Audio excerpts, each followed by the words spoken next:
네, 안녕하십니까. 실적 발표를 하고 나서 주가 반응은 하락이 나타났네요. 자, 뭐 어느 정도는 예상을 했던 거죠. 네.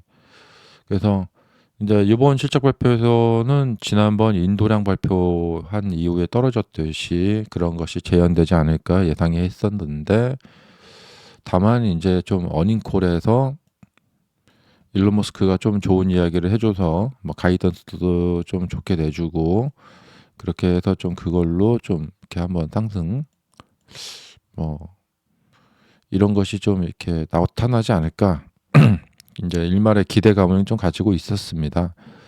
어 그런데 지난번 인도량 발표 나오고 나서 떨어졌듯이 비슷한 그런 결과가 나왔습니다. 그래서 어닝콜에서 서프라이즈는 없었고, 그다음에 이제 차량 판매가 앞으로 나아질 거다. 이제 요번에 그 스탠다드 버전이 나왔기 때문에요. 그래서 그런 이야기, 차량 판매로 해서 이제 그런 이야기를 좀 들어보려고 했는데, 예, 이런 이야기는 많이 하지 않았어요. 주로 이제 뭐 미래지향적인, 예, 어 근데 이제 이 많이 올라간 주가가 이렇게 더 올라가야 되는 이런 상황이기 때문에 이 기간 동안에 당장, 그러니까 당장 이 4분기에 주가를 올려야 되거든요. 예, 폭발적으로 그것도. 그래서 당장이 중요한데, 예, 뭐 내년 말 뭐 이런 그 그런 이야기를 하니까 좀 아쉽죠. 예. 그러니까 어닝콜에서 뭐 이제 로보택시 같은 것도 이제 당장 이제 다음 주나, 예, 다다음 주 정도에 이제 안전 요원을 완전히 이제 태우지 않고, 그야말로 정말 일반 이제 사람들도 이렇게 원활하게 사용할 수 있는 웨이모처럼 그런 이제 완전한 이제 로보택시 영업을 시작을 하겠다. 근데 이제 그렇게 되면은 또 그게 이제 원활하게 운영이 잘 되면 되는데, 항상 이 테슬라는 언론들의 이 표적이잖아요. 그래서 만약에 로보택시 200대 중에서 한 대, 두 대 정도만 뭐 어떤 사건 하나만 나타나도 막 벌떡같이 달라들어서 와, 이 로보택시 완벽하다고 하더니 막 뭐 잘 운영이 안 되네. 어디서 막 갑자기 막 차가 뭐 911 차 막 세브란스 그 앰뷸런스 같은 것도 막 막아버리고, 예, 길막하고 막 그러네 막 하면서 막 달려들 거란 말이죠. 어 그리고 그 이제 순이익이, 그러니까 매출은, 그러니까 이번에 다들 이제 아셨다시피 뭐 많이 팔았으니까 매출은 증가를 했는데, 이 증가된 내용 자체가 다들 알고 있다시피 이제 그 보조금이 사라지니까 사람들이 미리 땡겨서 산 거고, 아, 그러면 다음 분기는 매출이 줄겠구나. 그러니까 4분기가 이게 상당히 실험적인 4분기가 될 것 같은데요. 근데 전망들은 지금 그렇게 좋지는 못해요. 왜냐하면 지금 미국 경제 상태가 막 돈을 갖다가 물 쓰듯이 쓰자 하면서 물가가 막 상승하면서, 그러니까 막 뭐랄까 좀 경제가 호황인 그런 분위기까지는 아닌 것 같아요. 그러니까 실업률이 정말 극도로 낮고, 예, 그다음에 소비도 살아 있고, 이렇다면은 우리가 이제 사실 이렇게 체감상 이게 느끼기에, 아, 미국이 지금 경제 호황이구나. 보통 경제가 호황일 때 실업률이 극도로 낮고, 예, 또 물가도 이제 안정되어 있고, 물가 뭐 좀 올라도, 예, 소비가 막 잘 되고, 예. 그래서 전체적으로 대부분 뭐 다우나 S&P 종목들, 뭐 나스닥 종목들까지 전부 다 이익이 잘 나오고 그래야 되는데, 뭐 그렇진 않죠. 예. 뭐 빅세븐들 몇 개 종목이잖아요. 한 뭐 몇 개 종목만 좀 좋고 뭐 나머지 종목들은 좀 안 좋다 뭐 그럴 수도 있고. 자, 그래서 이번에 이 순이익에서도 좀 사람들이 우려가 생겼어요. 이제 관세 영향으로 이제 자동차 부품들 해외에서 오는 부품들이 이 좀 영향을 받은 거 아닌가? 예. 그러니까 이제 테슬라가 예전에는 이제 대단했던 것이 뭐냐면, 아니 어떻게 자동차 마진이 30%가 넘을 수가 있나? 예. 근데 지금 해가 가면 갈수록 이 순이익 마진이 계속 줄고 있어요. 근데 원래 이런 것은 이제 공장을 짓고 생산을 하면 할수록 노하우가 쌓이고 거기에다 기술적인 혁신을 더해서 이 생산의 어떤 효율화 같은 것을 통해서 뭐 박스 무슨 이렇게 공정 있잖아요. 그런 걸 통해서 이 순이익이 증가를 해야 되거든요. 예. 그래서 다른 기업들이 하지 못하는 효율적인 생산을 통해서 순이익이 이렇게 증가를 하고, 그다음에 모델 3나 Y가 이제 같은 부품을 많이 공유를 하면서, 다른 회사들은 보통 막 자동차 모델이 막 10개, 막 20개 막 그렇게 되잖아요. 그래서 좀 효율적이지 못하잖아요. 이제 각 모델마다 뭐 새로 다 금형을 제작해야 되고 막 그러잖아요. 그래서 뭔가 이제 그런 걸 통해서 이 순이익을 회복을 시켜야 되거든요. 예. 그리고 이제 뭐 들어가는 제품, 그러니까 재료 같은 것도 좀 이렇게 혁신을 통해서. 그런데 이제 그런 어떤 다시 순이익이 회복되는 그런 모습이 별로 보이지 않고 있다. 예. 그러니까 항상 이런 성장주는 뭔가 그 기업이 혁신을 해줘야 되거든요. 예. 그래서 기존의 레거시 기업들이 하지 못했던, 감히 엄두도 내지 못했던 것들을 해줘야 되거든요. 예. 이 테슬라의 현재 주가 수준은 절대적으로 이 역사상 최고치에 근접해 있어요. 그러니까 한마디로 PER이 엄청나다는 거예요. 여기서 더 올리려면 엄청난 미래 가치를 더 더해주고 막 매출도 잘 나오고 순이익도 마진도 엄청나게 좋고 또 그것이 분기당 계속해서 좋아야 돼요. 그러니까 다들 아시다시피 엔비디아가 이렇게 주가가 올라온 과정 이것을 보면 되거든요. 그야말로 혁신의 혁신이거든요. 예. 사람들이 정말 눈이 튀어나올 만큼, 야, 어떻게 3개월마다 분기 실적 발표할 때마다 이렇게 정말 증가할 수가 있나. 예. 매출만 증가하는 게 아니라 순이익도 같이 증가하면서, 그것도 나중에 돈 벌 거예요가 아니라 당장 그냥 3분기마다 그냥 분기마다 이렇게 막 올라가니까. 예. 그러면은 저기 뭐야, 주가가 올라가도요. PER이 높지가 않아요. 네. 근데 회사 가치는 여기 있는데 주가만 올라가게 되면 PER이 확 올라가 버리게 되거든요. 그러면 이제 고평가 상태가 되는 거거든요. 근데 엔비디아는 회사 가치와 이 주가가 같이 올라갔단 말이죠. 그래서 뭐 고가의 논란이 별로 없죠. 주가가 너무 비싸다 이런 논란이 없고, 잘하면 더 갈 수도 있겠는데 이렇게 되는 거죠. 엔비디아가 이제 그것을 실현을 하려면은 시간과의 싸움이죠. 빠른 시간 내에 또 새로운 것들을 만들어서 판매하고 그러면 되겠죠. 그래서 엔비디아는 뭐 아직도 뭐 생각해 보면 할 게 많습니다. 뭐 온 디바이스 부분에서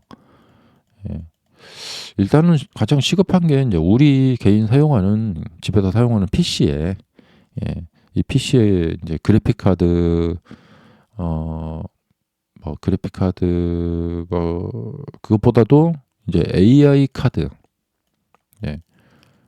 이 AI 카드가 이제 딱 들어와서 온 디바이스 이제 부분에 이제 칩을 많이 팔면 될 것 같고, 그다음에 뭐 설계를 잘 하니까 예, CPU도 인텔하고 AMD가 지금 양분하고 있는 CPU도 거기도 뛰어들 수 있고 CPU 안에 AI 기능을 딱 같이 넣어서 팔면은 뭐 또 되게 좋을 것 같고 기본적으로 이제 이런 뭐 어떤 그러니까 칩을 만드는 데에 대해서 되게 잘하니까 네. 그래서 엔비디아가 뭐 하려면 뭐 뭐든지 기존에 뭐 어떤 기업들이 이제 독점하고 있는 곳에 가서 깨부실 수 있다. 혁신 기업들이 이제 보통 그런 거거든요. 기존의 레거시 기업들이 오랫동안 뭔가를 이제 독식하고 있는 데 가서 깨부술 수 있는데 지금 보면은 그런 거 많잖아요. 이제 마이크로소프트의 윈도우를 우리가 정말 몇십 년 동안 사용하고 있잖아요. 근데 이 윈도우를 대체할 수 있을 만한 것들을 혁신 기업이 나타나서 깨부시면 되겠죠. 네. 어, 자, 그래서 테슬라가 여기서 이 추세대로 예, 계속 여기서 양봉을 이렇게 붙여서 이렇게 가려면 뭔가가 필요한데 이게 좀 지금 상황이 나스닥 분위기도 그렇고 약간 지금 아리송한 상태입니다. 네, 폭발적인 상승을 시키려면 그만한 어떤 호재 재료가 있어야 된다. 자, 그게 바로 이 타이밍에 나오지 않아 준다면은 조정이 좀 불가피하다. 좀 쉬어가면서 시간을 좀 가질 수밖에 없죠. 그러니까 여기도 이제 같은 이야기인데 이제 로보택시 발표를 이때 했거든요. 예. 그리고 여기서 바로 이제 호평이 이어지면서 막 쭉쭉쭉쭉 뻗어 올라갔어야 됐는데 이 당시에 이 타임에 바로 밀고 올라가기에는 부족했다는 것이죠. 그러니까 조정을 통해서 시간을 가질 수밖에 없었다는 것이죠.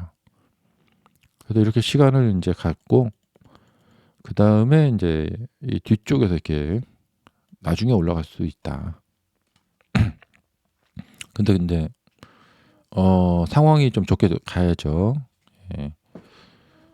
자, 그리고 이제 미래를 내다봤을 때 예, 이제 4분기에 대한 걱정이 있는데 이번 어닝콜에서 이제 AI 칩, 로보택시 이런 이야기를 해버리니까 사람들이 좀 현실과 좀 먼 미래 이야기를 하는 것 같아서 별로 좀 이렇게 반응이 별로 없죠. 예. 그러니까 당장 지금 뭘 하겠다. 과거에 이제 주가가 떨어졌을 때 바로 이제 로보택시 발표를 뭐 몇 월 달에 하겠다. 이런 이제 그런 어닝콜에서 그런 발언을 해줬었거든요. 그러니까 이런 거. 그러니까 이번 이 어닝콜에서 만약에 뭐 12월 말 안에 예, 3번 불짜리 예, 2인승 예, 사이버 택시. 근데 이거를 일반들이 살 수 있게 핸들 달린 걸로. 예. 근데 가격은 3만 불이다. 이거를 발표를 이번에 했다면 주가가 막 이렇게 올라갔을 텐데. 그러니까 이 주주 입장에서는 하루하루가 막 정말 다급하잖아요. 왜냐하면 주가가 이 추세를 계속 유지를 해야 되는데 예, 이 추세를 계속 유지를 하면서 이렇게 가야 되는데 떨어졌다가 나중에 가는 건 싫어 이거잖아요. 그러니까 주가가 이렇게 떨어졌다가 나중에 이렇게 올라가면 안 되죠. 여기다 이렇게 했다가 이렇게 가야죠. 이렇게. 왜냐하면 우리 개인 투자자들은 어쩔 수 없이 한계가 있어요. 이 파동을 이렇게 깊게 딱 떨어지면 이 과정에서 예, 견디지 못하고 팔고 나갈 수밖에 없는 사람들이 많이 있을 수밖에 없거든요. 그래서 주가가 좀 견조하게 움직여줘야 돼요. 너무 이렇게 출렁거리면 안 되고 출렁거릴 때 많이들 털려버리니까. 그러니까 나중에 이제 뭐 가더라도 여기서 이렇게 떨어졌다가 또 뭐 이렇게 했다가 막 이렇게 가면은 이게 좀 안 좋다는 거죠. 그러니까 주가가 이렇게 좀 스무스하게 이렇게 가야 되거든요. 이렇게. 네.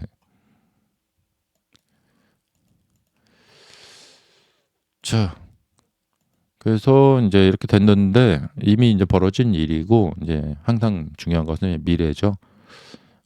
오늘 저녁에 어떤 반응이 나올까? 오늘 저녁에 이제 우려되는 것은 이거 다음에 이제 개파락이죠. 개파락. 여기가 갭이 만들어지면서 이 라인이 깨져버리게 되면 좀 이제 센 급락이 좀 나올 수 있겠죠. 그리고 과거 생각해 보면은 실적 발표에 이제 실망감이 드러났을 때 나온 하락의 정도의 수준에서 봤을 때 3.7%면 뭐 그렇게 큰 건 아닙니다. 이제 장중에 한 5% 정도까지는 빠졌었는데 5% 정도면 그래도 선방했다. 예. 실적 발표가 이제 좀 실망스러운 발표가 나왔을 때가 뭐 이럴 때인데요. 8%막 10% 이렇게 떨어지거든요. 이럴 때 생각해 보면은 그래도 이번에는 나름 선방했다. 근데 문제는 뭐냐면 오늘 저녁 장입니다. 오늘 저녁 장에서 이렇게 추가 하락을 하게 되면 이 라인들이 깨지면서 좀 하락이 좀 세질 수가 있어요. 지금 보시면은 겨우 버티고 있는 라인이 지금 요거 하나고 이제 여기 하나인데 지금 요 라인에서 겨우 좀 추가로 하락하지 않고 한 마이너스 5% 정도에서 이렇게 약간 반등해서 끝났단 말이죠. 그러면 이제 이 악재를 한 이 정도 하락으로 이제 소화를 하고 넘어가면 돼요. 그리고 매크로 상황이 좀 도와줘야 돼요. 예, 매크로 상황에서 좀 좋은 일이 있어서 이렇게 좀 올라가 줘야 되거든요. 그리고 이번 실적 발표도 좀 흥미로운 게 3분기에 비트코인을 팔았다고 하더라고요. 네. 왜 팔았을까? 예. 다들 막 비트코인 막 앞으로 막 계속 올라간다고 막 하잖아요. 근데 이제 비트코인은 그냥 원래 장기 보유하는 거 아닌가? 예. 왜 팔았지? 많이 팔았더라고요. 그래서 이것도 팔았네? 비트코인? 이렇게 되는 거죠. 사람들이 설왕설래가 많았거든요. 예, 테슬라가 비트코인 계속 보유하고 있는 거야? 파는 거야? 막 이랬거든요. 그래서 이런 비트코인 판 걸로 이익을 얻은 걸로 이게 이제 그 테슬라의 이제 요번 매출 그러니까 순이익 뭐 이런 거에 이게 끼어들어 버리니까 좀 뭐랄까 매출과 순이익 계산하기가 좀 복잡해요. 예. 이제 회사 상태를 정확히 보여줘야 되는데 코인 같은 저런 어떤 금융 수익 같은 것들은 좀 그런 애매하니까요. 자, 그래서 이 직전 저점들을 이렇게 극적으로 지지하고 여기서 이렇게 반등시켜 나가면 뭐 또 아무 문제가 없습니다. 예. 그래서 그렇게 크게 많이 떨어지지 않았고 이 레인지 안에 들어 있기 때문에 좀만 올라가면은 또 이 저항선을 뚫을 수가 있죠. 음. 그 저항선에서 너무 멀어지게 되면 바로 뚫기가 어려운데 뭐 또 좀만 뭐 호재 나오면 뭐 하루 이틀 정도만 올라가면은 뭐 충분히 뚫을 수 있는 레인지 안에 있기 때문에 뭐 요번 그래도 그냥 일단은 선방했다. 네. 일단은 선방했고 문제는 이제 오늘 저녁에 이 추가 하락이 개파락이 나오면서 이렇게 밀려버리면 이 400이 깨져버리면 좀 많이 곤란해진다. 이렇게 되는 것이죠.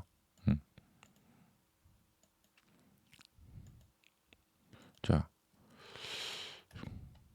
요런 상태인데요. 그래도 뭐 나름 선방했다.